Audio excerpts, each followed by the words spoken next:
వీక్షకులందరికీ నమస్కారం. 2024 సంవత్సరం సెప్టెంబర్ మాసంలో కుంభరాశి వారికి ఏ విధమైనటువంటి ఫలితాలు కలగబోతున్నాయో ఈ వీడియో ద్వారా చాలా విపులంగా తెలుసుకునేటువంటి ప్రయత్నం చేద్దాం. ముఖ్యంగా ఈ మాసంలో 17వ తారీఖున రవి కన్యా ప్రవేశం చేస్తారు. 19వ తారీఖున శుక్రుడు తులా ప్రవేశం స్వక్షేత్రానికి అంటే ఆయన యొక్క సొంత రాశిలోకి ఆయన ప్రవేశం చేస్తారు. అలాగే 24వ తారీఖున కన్యా రాశిలోకి అంటే స్వక్షేత్రం ఉచ్చక్షేత్రంలోకి మూల త్రికోణ రాశిలోకి బుధుడి యొక్క ప్రవేశం ఉంటుంది. ఇవి ప్రధానంగా ఈ మాసంలో ఉండేటువంటి గ్రహాల తాలూకు మార్పు అంటే మిగతా గ్రహాల గమనాల్లో కానీ వక్రగతుల్లో కానీ ఏ విధమైనటువంటి మార్పు కూడా ఈ మాసంలో కనబడడం లేదు. ప్రత్యేకించి కుంభరాశి వారికి గనక పరిస్థితులను చూస్తే ఈ రాశికి 2వ స్థానంలో ఉండేటువంటి రాహు అనుకూలించేటువంటి గ్రహంగా మనం చెప్పవచ్చును. అలాగే అష్టమంలో ఉండేటువంటి శుక్రుడు ప్రధానంగా యోగించేటువంటి గ్రహంగా చెప్పవచ్చును. ఈ 2 గ్రహాలు మినహాయించి మిగతా ఏ గ్రహము కూడా అనుకూలించేటువంటి స్థితిగతులు లేవు. మరి ఏదైనా ప్రతికూలంగా ఉందా అంటే అర్ధాష్టమ స్థానమందు గురుగ్రహము అలాగే సప్తమ స్థానంలో ఉన్న రవి కానీ బుధుడు కానీ ప్రతికూలించే గ్రహాలు కాదు. ఏలినాటి శని ఇంపాక్ట్ కొంత ఎక్కువగా ఉంటుంది. అంటే 2 గ్రహాలు అనుకూలం 2 గ్రహాలు ప్రతికూలం, మిగతా గ్రహాలన్నీ మిశ్రమ స్థాన స్థితి.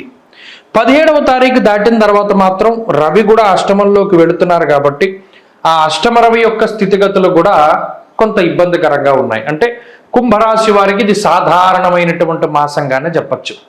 ఒక్కొక్క గ్రహాన్ని చూసుకుంటే ఇక్కడ శనేశ్వరుడు జన్మరాశి యందు తేజోహానిర్మతిర్భ్రంశో మనఃపీడా భయంతద అంటే కొంత బద్ధకాన్ని ఇస్తాడు.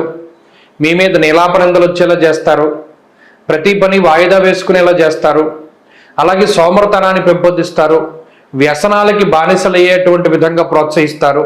చెడు సావాసాలు వీటికి ఎక్కువగా ఆయన కారకులు. ఈ మాసంలో శని ఫలితం కూడా అదే రకంగా ఉంటుంది. జోదము, స్పెక్యులేషను, బెట్టింగులు ఇటువంటి వాటి జోలికి పోకుండా ఉండడం, ఎక్కడా కూడా అనవసరంగా డబ్బు పెట్టుబడి పెట్టకుండా ఉండడం, ఎవరిని నమ్మి డబ్బు అప్పు ఇవ్వకుండా ఉండడం, ఇవన్నీ ప్రధానంగా ఈ రాశివారు జాగ్రత్తలు తీసుకోవాలి. ఇక రాహు ప్రధానంగా సౌభాగ్య భాగ్యం ఆరోగ్య ఆయన ఒక్కరూ ప్రధానంగా యోగిస్తూ ఉన్నారు. కుంభరాశి వారికి ఒక పెద్ద ఎసెట్. రాహు బలంగా ఉండడం వల్ల కుటుంబ సౌఖ్యం ఉన్నది, కుటుంబ సభ్యుల యొక్క సపోర్ట్ ఉన్నది, కొంతలో కొంత జీవిత భాగస్వామి తాలూకు సపోర్టు, సంతానం తాలూకు ఎదుగుదల ఇవన్నీ కూడా రాహువే ఇస్తూ ఉన్నారు. మీ మాట తీరు నడవడిక వీటి పరంగా రాహు ప్రభావాన్ని చూపెడుతూ 10 మందికి కూడా మిమ్మల్ని ఒక మంచిగా పరిచయం చేస్తూ 10 మంది ద్వారా మీకు మంచి జరిగేటువంటి విధంగా రాహు ప్రోత్సహిస్తూ ఉన్నారు. ఇతరులు మీ మీద ఎంత చెడ్డ చెప్పినా కూడా మీ ప్రవర్తన పరివర్తన వీటి ప్రభావం రాహు ప్రభావం వీటి మీద ఉండడం ద్వారా అది ఎవరైనా ఒకళ్ళు చెడు చెప్పినా కూడా ఫలానా వ్యక్తి నా దగ్గర బాగానే ఉన్నాడయ్యా, ఆమె బాగానే ఉంది నా దగ్గర, నువ్వు చెప్పింది అబద్ధమేమో అనేటువంటి విధంగా రాహు ఆ మాయని తొలగజేస్తాడు. కుంభరాశి వారికి గనక పరిస్థితులను చూస్తే ఈ రాశికి 2వ స్థానంలో ఉండేటువంటి రాహు అనుకూలించేటువంటి గ్రహంగా మనం చెప్పవచ్చును. అలాగే అష్టమంలో ఉండేటువంటి శుక్రుడు ప్రధానంగా యోగించేటువంటి గ్రహంగా చెప్పవచ్చును. ఈ 2 గ్రహాలు మినహాయించి మిగతా ఏ గ్రహము కూడా అనుకూలించేటువంటి స్థితిగతులు లేవు. మరి ఏదైనా ప్రతికూలంగా ఉందా అంటే అర్ధాష్టమ స్థానమందు గురుగ్రహము అలాగే సప్తమ స్థానంలో ఉన్న రవి కానీ బుధుడు కానీ ప్రతికూలించే గ్రహాలు కాదు. ఏలినాటి శని ఇంపాక్ట్ కొంత ఎక్కువగా ఉంటుంది. అంటే 2 గ్రహాలు అనుకూలం 2 గ్రహాలు ప్రతికూలం, మిగతా గ్రహాలన్నీ మిశ్రమ స్థాన స్థితి. 17వ తారీఖు దాటిన తర్వాత మాత్రం రవి కూడా అష్టమంలోకి వెళుతున్నారు కాబట్టి ఆ అష్టమ రవి యొక్క స్థితిగతులు కూడా కొంత ఇబ్బందికరంగా ఉన్నాయి. అంటే కుంభరాశి వారికి ఇది సాధారణమైనటువంటి మాసంగానే చెప్పచ్చు. ఒక్కొక్క గ్రహాన్ని చూసుకుంటే ఇక్కడ శనేశ్వరుడు జన్మరాశి యందు తేజోహానిర్మతిర్భ్రంశో మనఃపీడా భయంతద అంటే కొంత బద్ధకాన్ని ఇస్తాడు. మీ మీద నీలాపనిందలు వచ్చేలా చేస్తారు. ప్రతి పని వాయిదా వేసుకునేలా చేస్తారు.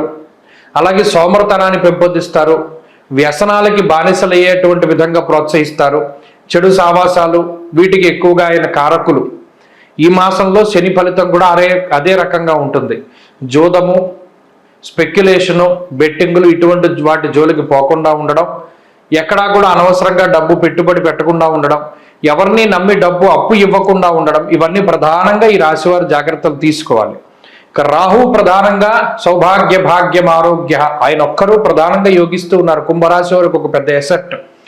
రాహు బలంగా ఉండడం వల్ల కుటుంబ సౌఖ్యం ఉన్నది, కుటుంబ సభ్యుల యొక్క సపోర్ట్ ఉన్నది, కొంతలో కొంత జీవిత భాగస్వామి తాలూకు సపోర్టు, సంతానం తాలూకు ఎదుగుదల ఇవన్నీ కూడా రాహువే ఇస్తూ ఉన్నారు. మీ మాట తీరు, నడవడిక వీటి పరంగా రాహు ప్రభావాన్ని చూపెడుతూ 10 మందికి కూడా మిమ్మల్ని ఒక మంచిగా పరిచయం చేస్తూ 10 మంది ద్వారా మీకు మంచి జరిగేటువంటి విధంగా రాహు ప్రోత్సహిస్తూ ఉన్నారు. ఇతరులు మీ మీద ఎంత చెడ్డ చెప్పినా కూడా మీ ప్రవర్తన, పరివర్తన, వీటి ప్రభావం, రాహు ప్రభావం వీటి మీద ఉండడం ద్వారా అది ఎవరైనా ఒకళ్ళు చెడు చెప్పినా కూడా పలానా వ్యక్తి నా దగ్గర బాగానే ఉన్నాడయ్యా, ఆమె బాగానే ఉంది నా దగ్గర, నువ్వు చెప్పింది అబద్ధమేమో అనేటువంటి విధంగా రాహు ఆ మాయని తొలగజేస్తాడు. ఇక అర్ధాష్టమ గురుడు అంత అనుకూలించేటువంటి గ్రహం కాదు. యాచనం బుద్ధి చాంచల్యం అంటూ ఉన్నది శాస్త్రం. ప్రత్యేకించి ఏదైనా ఒక పనికి మిగతా వారి మీద పడి ఉండడం, ప్రతి చిన్న విషయానికి ఇతరులపై ఆధారపడవలసినటువంటి స్థితిగతులకి గురుడు కారణమవుతారు. ప్రతిదానికి ఎవరో ఒకళ్ళు బతిమాలాలి. ఎవరు బాబు ఈ పని చేయరా బాబు, లేకపోతే నాకు ఇది చేయండి అయినా, ఇలా ఏదో ఒకటి బతిమాలుతూనే ఉండడం.